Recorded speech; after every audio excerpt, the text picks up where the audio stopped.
Alan adalah seorang dokter gigi di sebuah kota di Amerika Serikat. Gue nggak tahu kenapa ya, tapi kayaknya memang kebanyakan dokter gigi itu pada kaya-kaya ya. Alan sendiri nih tinggal di rumah yang sangat mewah.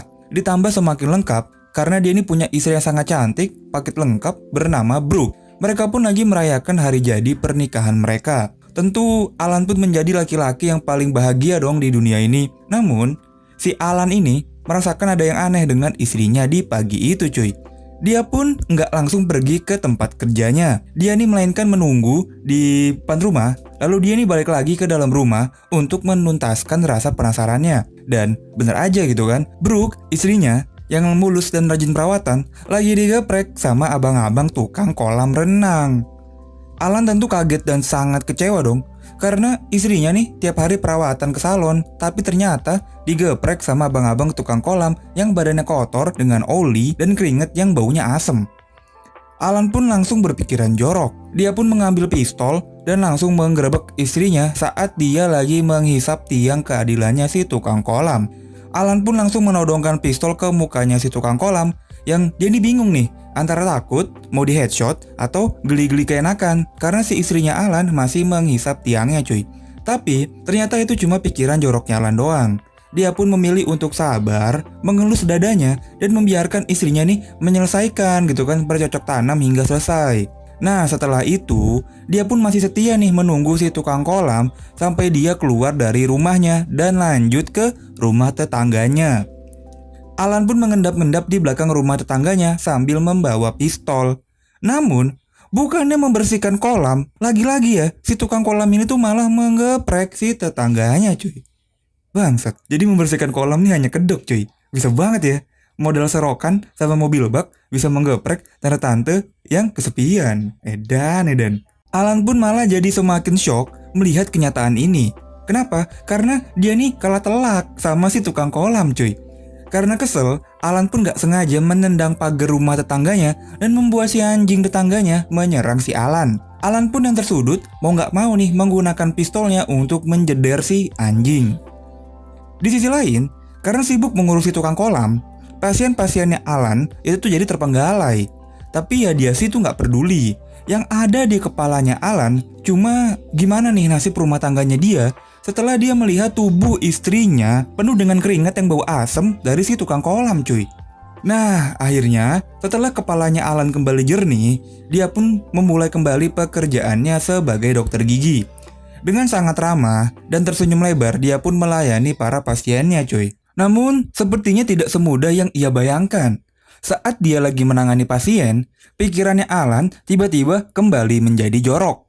Dia pun membayangkan gigi si bocil ini benar-benar sangat rusak. Dia pun gak sengaja malah melukai si gigi bocil ini hingga berdarah. Ibu dari bocil ini pun langsung auto marah dong. Apalagi si bocil ini kan anak orang kaya gitu kan yang gak pernah main layangan. Jadi bener-bener dijaga banget lah sama orang tuanya cuy. Alan pun yang sadar dirinya tuh lagi gak baik-baik aja. Dia pun langsung lari dan menelan sebotol obat untuk menjernihkan pikirannya. Dia pun langsung menelpon istrinya yang baru habis mandi, membersihkan sisa-sisa keringetnya si tukang kolam. Alan pun meminta istrinya ini untuk datang ke kantornya nanti malam untuk merayakan hari jadi pernikahan mereka.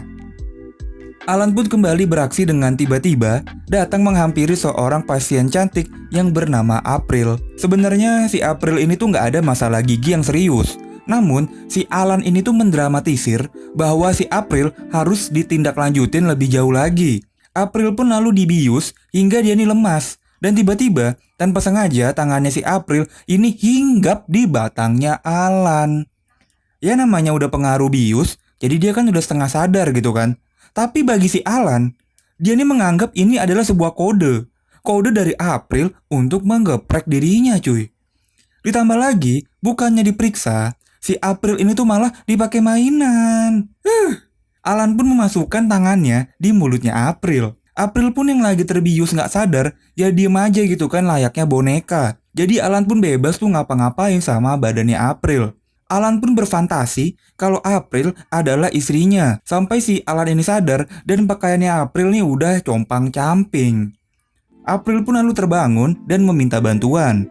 Lalu datanglah Steve, si manajernya April. Alan yang masih bingung membedakan antara hayalan dan kenyataan justru menyuruh April untuk pergi nih dari kantornya dengan alasan udara segar dapat membuat April pulih lebih cepat. Edan. Keanehan ini pun disadari oleh dua rekannya Alan yang bertugas. Ditambah lagi, asistennya Alan melihat ada sebuah stocking yang tergeletak di lantai. Dia pun mencium stocking ini. Rasanya harum cuy. Dia pun sadar kalau ini tuh punyanya si April. Diam-diam, dia pun memberitahu si Karen, dokter junior di sana. Namun, mereka berdua nih sepertinya takut. Karena si Alan adalah dokter senior di sana cuy. Tiba-tiba datanglah Steve yang tanpa basa-basi langsung menghajar Alan atas apa yang telah ia lakukan pada April. Alan pun jatuh tersungkur dan semua pasien pun lalu mulai panik. Ya chaos lah pokoknya di klinik itu. Akhirnya semua pasien itu diminta pulang deh dan datang lagi besok hari. Alan pun kembali berjalan seperti semuanya itu baik-baik aja gitu kan. Singkat cerita, tibalah di malam hari cuy. Istrinya pun datang ke kantor dengan menunjukkan kelasnya sebagai istri dari orang kaya. Begitu juga dengan Alan yang sangat memperlakukan istrinya sebagai wanita yang spesial dalam hidupnya. Di sini sih istrinya kayak setengah hati gitu ya. Bisa jadi nggak biasanya nih si Alan begini-begininya sama dia. Tanpa basa-basi, Alan pun langsung menyuruh istrinya duduk dan lalu membius dirinya dan mengikatnya di kursi cuy. Setelah istrinya mulai lemas, Alan pun berubah menjadi seorang psikopat. Dia pun mengambil alat dokternya dan mencabut gigi istrinya sebagai balas dendam. Istrinya pun hanya bisa mangap-mangap dan mengerang kesakitan gitu kan. Gokil. Alan pun cerita kalau dia nih membuat kolam renang itu adalah permintaan istrinya cuy. Namun ternyata setelah dibuatin kolam, ternyata dipakai selingkuh. Selingkuhnya sama tukang kolam lagi. Anjing lu. Keesokan paginya, seorang detektif ini tuh datang ke rumahnya Alan. Dia ini datang untuk menanyai kematian anjing tetangganya. Namun, ya sudah tentu, Alan menutupi kalau dia yang membunuh si anjing itu. Di sisi belakang rumah pun, si tukang kolam nggak sengaja nih menemukan sebuah lidah yang mengambang di kolam renang cuy. Matanya pun hanya tertuju pada istrinya Alan yang hanya tiduran doang nih di pinggir kolam. Setelah dibuka topinya, tukang kolam pun kaget dengan apa yang sudah terjadi dengan mulut istrinya cuy. Gue sih nggak tahu ya, ini tuh bisa ditunjukin ke YouTube atau enggak, tapi ya udah gue coba tunjukin aja nih. Ternyata sama si Alan, selain giginya dicopot, lidah istrinya itu juga dipotong cuy. Geblek. Alan pun langsung datang dan tersenyum pada tukang kolam. Si tukang pun akhirnya dipaksa dikirim ke lobi sama si Alan. Alan pun merasa sangat puas nih setelah membunuh si tukang kolam itu cuy. Dia pun kembali menjalani kegiatannya sebagai seorang dokter gigi. Kali ini, tetangganya pun datang untuk check up rutin. Gebleknya si tetangganya nih ya, dia pun malah menceritakan bagaimana hebatnya si tukang kolam dalam melakukan tugasnya. Ya sudah tentu hal ini membuat Alan yang sebelumnya nih udah normal nih, berubah lagi menjadi psikopat. Dia pun malah mengebor gigi si tetangganya hingga rusak cuy. Untungnya ada asistennya Alan yang langsung sadar dan memberhentikan Alan. Namun ya asistennya malah dimarahin dong sama si Alan. Akhirnya asistennya Alan itu menyuruh tetangganya untuk cepet-cepet pulang gitu kan. Sebelum nanti dia bakal dijadiin kayak istrinya gitu. Alan pun malah makin marah dan langsung memecat si asistennya. Asistennya pun merasa tidak terima. Dia pun langsung mengeluarkan stockingnya April yang dia bilang nih akan dilaporkan ke pihak berwajib kalau Alan melakukan malpraktek sama pasien-pasiennya. Alan pun langsung menodai stockingnya April dengan membunuh si asistennya sendiri. Kenapa ya di film-film nih orang baik selalu kalah gitu ya? Nah, di sisi lain, polisi pun akhirnya mendapatkan titik terang nih terhadap kematian anjing tetangganya. Jadi si polisi ini mendapatkan hasil penelusuran dari peluru yang membunuh si anjing itu. Yang tidak lain dan tidak bukan, itulah peluru dari pistolnya Alan. Polisi ini pun langsung menggerebek rumahnya Alan, yang di sana dia menemukan mayat dari si tukang kolam. Ditambah mengenaskannya lagi, si polisi ini tuh menemukan istrinya Alan yang dengan kondisi mengenaskan dan tangannya terikat cuy. Si dokter junior yang bernama Karen ini tuh gak sengaja juga melihat kelakuannya Alan. Lagi-lagi Alan pun malah tersenyum bangga gitu kan dengan apa yang sudah ia lakukan. Ya selanjutnya Karen pun menyusul teman-temannya yang sudah duluan pergi ke akhirat. Bener-bener ya. Calon korban terakhir si Alan adalah seorang bocil cantik yang bernama Sarah. Sarah ini berniat melepas kawat giginya. Alan pun awalnya memperlakukan Sarah dengan sangat normal. Sampailah lagi-lagi si Alan itu kembali ke setelan awalnya menjadi seorang psikopat. Alan pun melihat giginya Sarah yang rapi, jadi teringat dengan gigi istrinya. Alan pun lalu mengeluarkan pistol dari saku jasnya dan langsung nih dia menodongkan pistol ke mukanya Sarah cuy. Sarah pun hanya bisa menangis dan memohon ampun pada Alan supaya dilepaskan. Ya namanya juga bocil gitu kan. Akhirnya tiba-tiba datanglah polisi ke kantornya Alan dan Alan pun memilih kabur. Akhirnya Alan pun berlari ke sebuah kampus.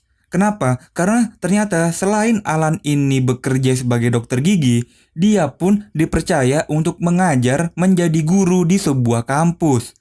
Gila, gokil gak sih lu ketika lu punya guru psikopat gitu kan. Akhirnya Alan pun terpojok lah di kampus itu. Dia pun terduduk dan yaudah dia menyerahkan diri aja gitu kan kepada polisi. Karena memang mentalnya nih yang terganggu. Jadi Alan itu tuh justru dijebloskan ke rumah sakit jiwa cuy, bukan ke penjara. Di sana ia pun tetap mendapatkan perawatan gigi. Yang dimana yang menjadi dokter giginya itu istrinya Alan dong. Film ini pun berakhir dengan Alan yang sekarang tuh duduk di kursi dan mendapatkan perawatan bintang 5 dari istri yang dia cintai.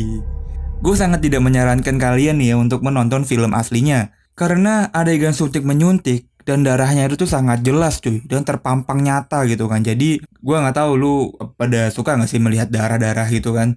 Kalau yang gue lihat dan yang gue baca-baca dari berbagai sumber, sebenarnya memang rumah tangganya si Alan itu tuh sudah tidak harmonis gitu kan. Beberapa kali kita lihat di film ini kalau istrinya Alan tuh ya biasa aja gitu sama si Alan, ya nggak yang sayang-sayang banget gitu kan. Mungkin Alan lebih sibuk mengejar karirnya sebagai dokter gitu kan. Nah istrinya pun merasa kesepian dan apesnya datanglah si tukang kolam yang berotot dan keringetnya nih bau asem. Nah istrinya Alan pun tergoda gitu kan sama keringetnya si tukang kolam ini. Alannya sibuk nyari duit, ya istrinya mencari kepuasan.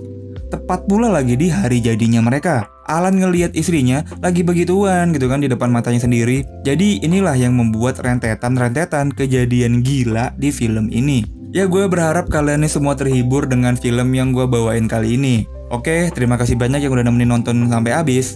Semoga kalian mendapatkan makna positif dari setiap film yang gue bahas. Dan gue berharap kalian pada gak takut buat datang ke dokter gigi cuy. Ya gue berharap ini cuma film ya, mudah-mudahan. Jangan lupa subscribe, share juga nih ke teman-teman kalian supaya video-video berikutnya kita tuh bisa nonton bareng-bareng gitu kan. Lebih rame lagi, lebih asik. Gue cabut dan bye-bye.